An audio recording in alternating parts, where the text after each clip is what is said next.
Good morning students. आज हम political science के फर्स्ट पेपर का एक नया चैप्टर शुरू करेंगे जिसका नाम है व्यवहारवाद।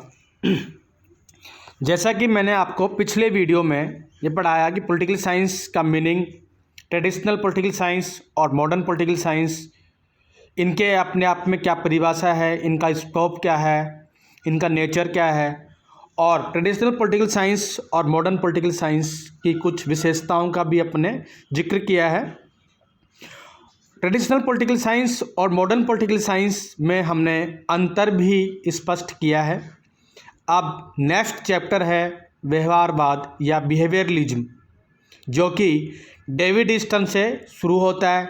चार्ल्स सी मेरियम, जो कि मैंने आपको पहले ही बताया कि उन्होंने या चार्ल्स सी मेरियम को the new aspects of politics 1925 में इनकी जो प्रसिद्ध पुस्तक थी, उस पुस्तक के आधार पर हम व्यवहारवाद का जो बौद्धिक जनक है, इंटेलेक्चुअल फाउंडर जो है, बौद्धिक जनक चार्ल्स सी मेरियम को कहा जाता है, जबकि व्यवहारवाद का जो वास्तविक जनक है डेविड ईस्टन को कहा जाता है। उन्होंने 1953 में किताब लिखी। उस किताब के आधार पर जो व्यवहारवाद की बौद्धिक आधारशिलाएं बताई हैं और कुछ इसकी विशेषताएं बताई हैं, उनके आधार पर हम डेविड ईस्टन को व्यवहारवाद का जनक कहते हैं।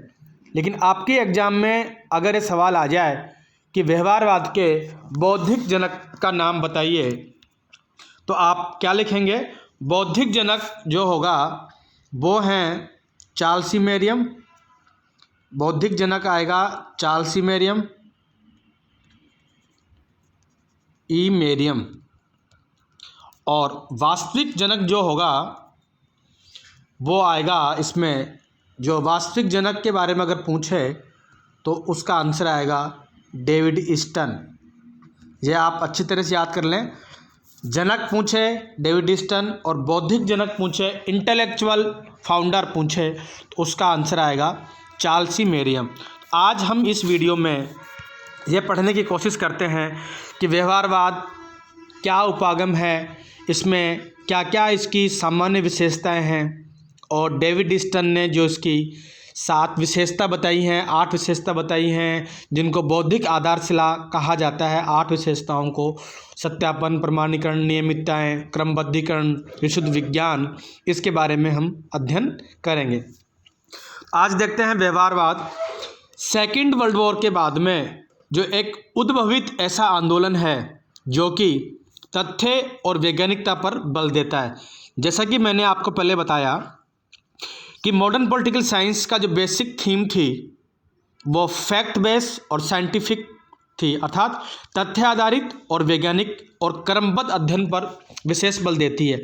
तो ये व्यवहारवाद भी सेकेंड वर्ल्ड वॉर के बाद में 1945 के बाद में उद्भवित एक ऐसा आंदोलन है जो तथ्य और वैज्ञानिकता पर आधारित है। इसका संबंध जो है मानव के व्यवहार से है, और विशेष तौर पर मानव व्यवहार से जिसका मापन किया जा सके, उसका सत्यापन हो सके, उसका पर्यवेक्षण हो सके, इस प्रकार के मानव व्यवहार पे। और बेसिकली जो मेन फंडा जो है व्यवहारवाद का, मानव के राजनीतिक व्यवहार पर ये अध्ययन को अपना केंद्र विषय या केंद्र बिंदु मानते हैं। तो व्यवहारवाद की आपके 2 नंबर की एक कोटेशन, डेफिनेशन, परिभाषा आ सकती है।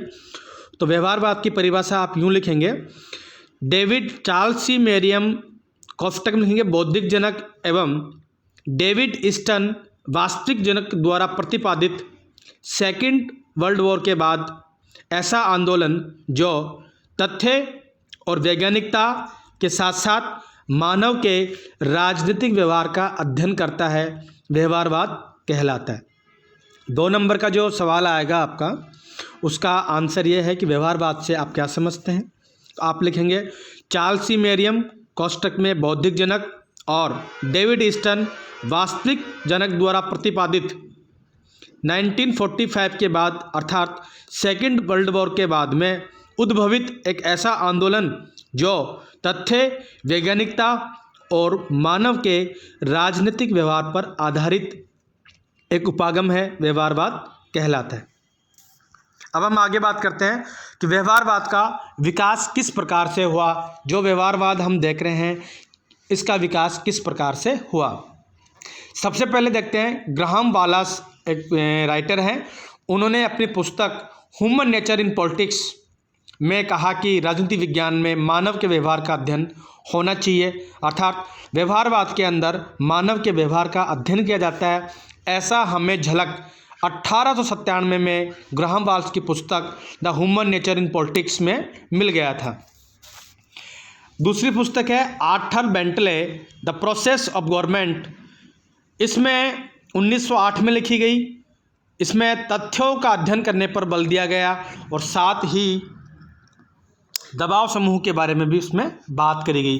तीसरा है Lord James Bryce modern democracy नामक पुस्तक में उन्होंने कहा कि राजनीति विज्ञान के अध्ययन में तथ्य को सरोकार रखना चाहिए, अर्थात हमें तथ्यों पर विशेष बल देना चाहिए। चार्ल्स सी मेरियम ने अपनी पुस्तक the new aspects of politics 1925 में लिखा कि हमें राजनीति विज्ञान के अध्ययन में मनोविज्ञान के अध्ययन को जोड़ना चाहिए और साथ ही चार्ल्स सी मेरियम तथ्य और वैज्ञानिकता पर अत्यधिक बल देने की बात करते हैं। इस प्रकार से हम कह सकते हैं कि जो व्यवहारवाद आप देख रहे हैं, जो 1953 के बाद में डेविड ईस्टन ने इसको एक सिस्टेमेटिक तरीके से प्रस्तुत किया और डेविड ईस्टन को व्यवहारवाद का जनक कहा जाता है। तो वो तो 1953 के बाद में आए, अर्थात 1945 सेकेंड वर्ल्ड वॉर के बाद में व्यवहारवाद उभर कर सामने आया, लेकिन इसकी नींव, इसकी जड़ें पहले हमें जो उपयुक्त 3-4 विचारक हैं उनकी रचनाओं में हमें देखने को मिल गया। क्योंकि उपयुक्त विचारक जो है ह्यूमन नेचर इन पॉलिटिक्स, मतलब राजनीति के अंदर मानव का व्यवहार, जो बात करी गई है ग्राहम वाल्स के द्वारा, एफ बेंटले ने जो ग्रुप समूह की बात करी है, चार्ल्स सी मेरियम ने तथ्य और वैज्ञानिकता की बात करी है, ये 1945 से पहले की बातें हैं, 1908, 1925, 1897 में। तो हम ये कह सकते हैं कि व्यवहारवाद की जो नींव थी, जड़ें थीं, वो 1897 में, 1905 में और 1925 में भी हमें दिखाई देती थी। लेकिन सिस्टमेटिक रूप से जो व्यवहारवाद को जिसने प्रस्तुत किया वो 1953 में डेविड ईस्टन को इसका श्रेय जाता है। बौद्धिक जनक चार्ल्स सी मेरियम है और वास्तविक जनक डेविड ईस्टन है।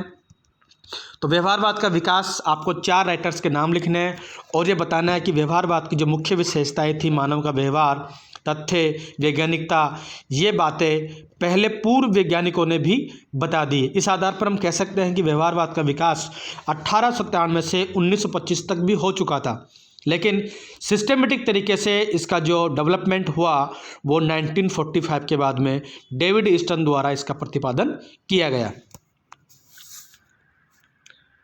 व्यवहारवाद के जो बौद्धिक पिता हैं, जनक हैं, वो चार्ल्स सी मेरियम हैं। उन्होंने 1925 में किताब लिखी the new aspects of politics, राजनीति के नए आयाम। ये भी आपके एग्जाम में 2 नंबर का सवाल आ सकता है। आप इसको यूँ समझ लें, the new aspects of politics, ये इसका इंग्लिश वर्जन है। The new aspects of politics 1925 में चार्ल्स सी मेरियम द्वारा रचित वह पुस्तक है जिसमें मानव के व्यवहार पर विशेष बल दिया गया है। तो बौद्धिक जनक जो होंगे, क्योंकि मानव का व्यवहार जो बेसिक थीम है व्यवहारवाद की, वो मानव के व्यवहार का अध्ययन करना है और ये बात चार्ल्स सी मेरियम ने 1925 में ही बता दी थी।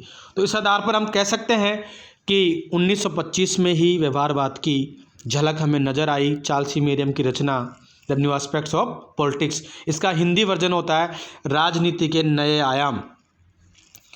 तो इस प्रकार से इनको बौद्धिक जनक कहा जाता है। व्यवहारवाद की सामान्य विशेषताएं जो हैं, बौद्धिक जनक है, जबकि वास्तविक जो जनक है इसके वो डेविड ईस्टन है, जिन्होंने व्यवहारवाद की बौद्धिक आधारशिलाओं के बारे में बात की गई।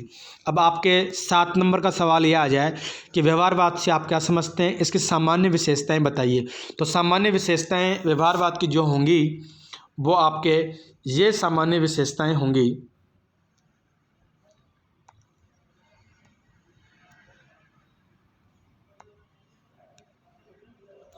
व्यवहारवाद की सामान्य विशेषताएं जो हैं वो व्यवहारवादी जो विद्वान हैं वो व्यक्तिवादी अध्ययन पर बल देते हैं।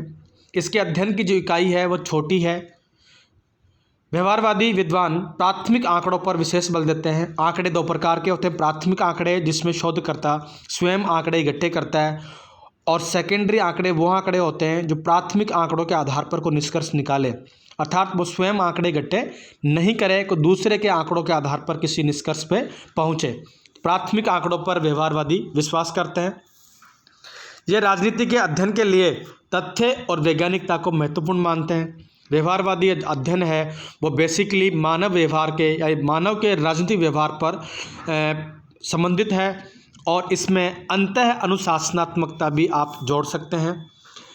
अब आगे बात करते हैं हम व्यवहारवाद का उदय क्यों हुआ, अर्थात जब ट्रेडिशनल पॉलिटिकल साइंस था, मॉडर्न पॉलिटिकल साइंस आया, लेकिन फिर भी व्यवहारवाद का उदय हुआ। इसके पीछे कुछ कारण हैं जो मैं आपको बताना चाहता हूँ। सेकेंड वर्ल्ड वॉर का प्रभाव, परंपरागत उपागम के प्रति असंतोष, अर्थात जो राजनीति विज्ञान का ट्रेडिशनल अप्रोच था उसमें मूल्य नैतिकता पर विशेष बल दिया गया तथा तथ्य और वैज्ञानिकता की उपेक्षा की गई या अवहेलना की गई। इस कारण से व्यवहारवाद आया।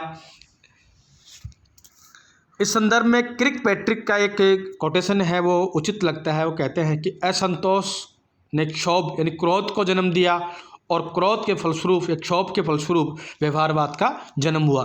कुल मिला के ये बात है कि सेकेंड वर्ल्ड वॉर का प्रभाव, क्योंकि अंतर्राष्ट्रीय राजनीति के अंदर सभी परिदृश्य बदल चुके थे और ट्रेडिशनल पॉलिटिकल साइंस की जो अध्ययन पद्धतियाँ थी वो मूल्य और नैतिकता पर आधारित थी, मानपरक थी, उनमें अनुभव और तथ्य का या वैज्ञानिकता का अभाव था। इन कमियों को दूर करने के लिए व्यवहारवादी या व्यवहारवाद नाम का एक नया उपागम हमारे सामने प्रस्तुत होता है।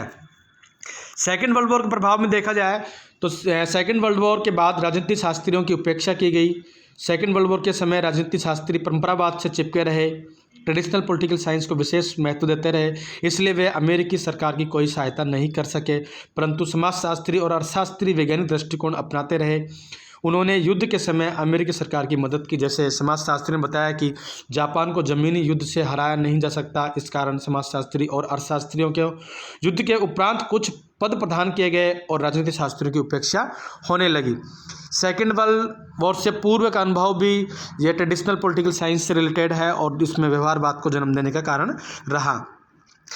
सेकेंड वर्ल्ड वॉर के पूर्व जो विभिन्न विद्वानों ने तथ्य परक अध्ययन पर आधारित विभिन्न पुस्तकों की रचना की, जिससे राजनीति में तथ्य और वैज्ञानिकता के अध्ययन पर बल दिया जाने लगा। आज इस वीडियो में हमने पढ़ा कि व्यवहारवाद क्या है, इसका विकास किस प्रकार से हुआ, इसकी सामान्य विशेषताएं क्या क्या हैं और व्यवहारवाद क्यों आया। ये चार चीज़ें हमने इस वीडियो में आज डिस्कस करने की कोशिश करी है।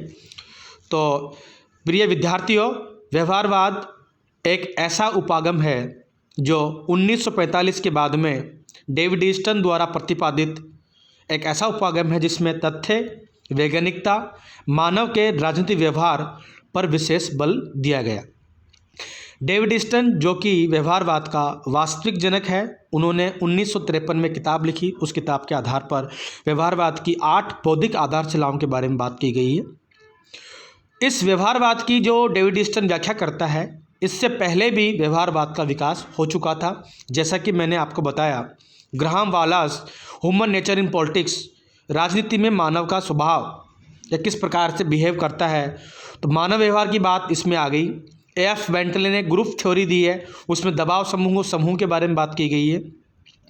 सबसे महत्वपूर्ण जो विद्वान है चार्ल्स सी मेरियम,